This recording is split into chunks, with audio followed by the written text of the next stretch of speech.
then I need to ask you to cooperate with me a little. I've got a time restriction now. If you clap for everything I say, I'm going to run out of time. But basically, the adult world, when we look at young people, generally we look at them as half empty rather than half full. What I mean by that is we don't look at the potential that young people have. So we look at them more as what they don't have, how they need to be helped, the problems they have, rather than seeing the real potential that young people have. And let me be quite clear about the climate crisis right now. Our planet has never faced the scale of a challenge that climate change actually represents. And when we have a problem like this, we need fresh thinking, to look at the world through young people's eyes, to look at the interests of those that will pay the price or will benefit from the wisdom of what happens in the next 2 weeks here in Copenhagen. And so part of what we have to be thinking about is how do we ensure that we think about the quality of democracy, how young people fit into democracy. We should also begin to open such questions as whether in fact the voting age should be brought down from 18 to 16 to give more young people a real stake in determining who their leaders are, because clearly we're ending up with very bad results in most of the elections around the world. Now, the problem we have is that too many of us have lost faith in our political leaders.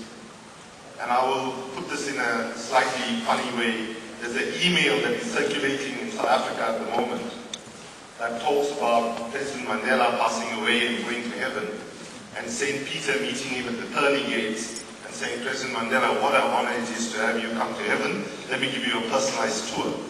And after a few minutes, Mandela says, St. Peter, why are there so many clocks all over the place? And St. Peter says, well, you see, every time, for every human being on earth, we have one clock. And every time they tell a lie, the big hand moves once. So Mandela was quite interested by this. And St. Peter says, oh, come, I'll show you. We have a special room called the high-profile room. So he goes into the room, he says, well, there's Madonna's clock that used to move once every hour. It's slowed down recently. There's Mother Teresa's clock, as far as we know, it hasn't moved at all.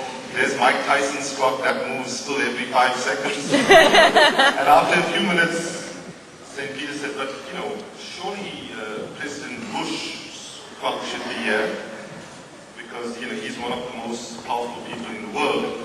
And St. Peter said, you see, we used to have this clock here, but right now Jesus has it in his office, and he's using it as a ceiling fan.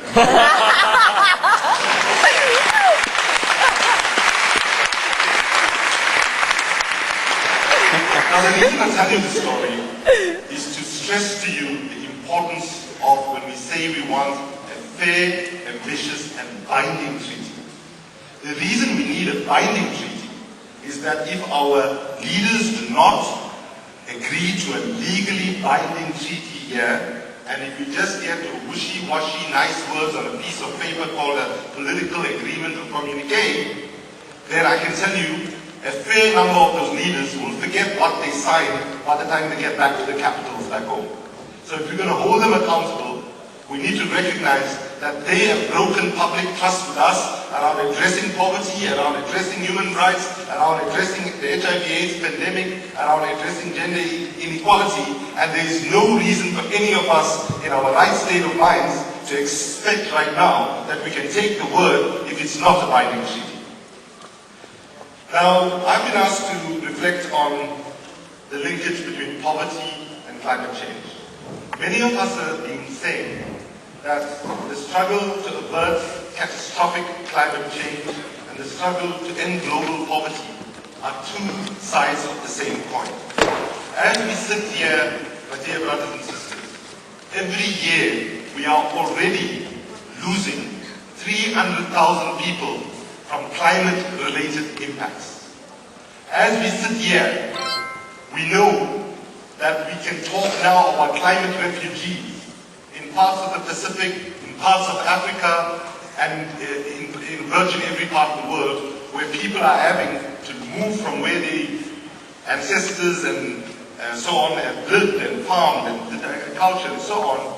because already the impact of climate change is real and is extracting its most brutal and the first price.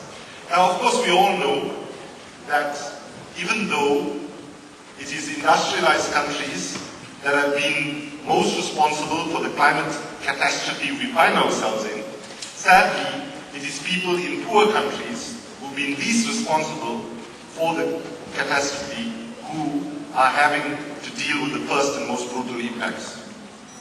So what does that mean, though? Does that mean that rich and poor countries need to start fighting with each other? Or does that mean that we actually have to recognize that climate change is different from other challenges that we face? We either get it right as rich and poor countries acting together as part of a common global family, and we can deliver to our children and grandchildren a decent, safe and secure life in the future, or if we get it wrong, we are all sunk. So it's not a question that some countries can safeguard themselves and be okay, and other countries can actually, survive. So while we put more pressure on the leaders of the rich nations of the world, we also say to our leaders in the developing world that you cannot bury your head in the sand and say, well, okay, we didn't really cause most of it, so therefore we're not going to do anything. Basically, we have to share the responsibility of this crisis. It has to be done in a fair way that recognizes history, but we do not actually deliver to our children and grandchildren the security that they need if we do not recognize that actually time is running out very, very fast.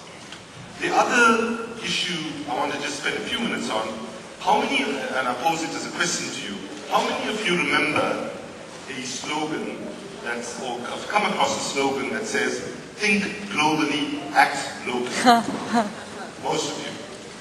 Okay, now when that slogan first appeared around the time of the Rio conference in 1992, what people understood by that slogan was irrespective of the issue you were trying to tackle at the local or national level, you needed to understand how global institutions, global processes, global discourse has an impact on what you can or cannot achieve at the local or national level. However, one of the ironies of the moment of history that we are all living in is that when democracy came to countries like South Africa, the successor states of the former Soviet Union, countries from Latin America coming out of the military dictatorship in the early 1990s after the fall of the Berlin Wall, real power was shifting from the national to the global levels. So today we cannot address the issue of trade, of climate, of environment and so on as solely national issues. We need to address them as global issues. So today we can have, the Prime Minister of Maldives who is passionate about climate change. He is as radical as any one of us are here. What we are saying, he's virtually saying exactly the same. But he's not going to go anywhere because as one country, they cannot succeed. So not only on climate change, but on other issues, we also have to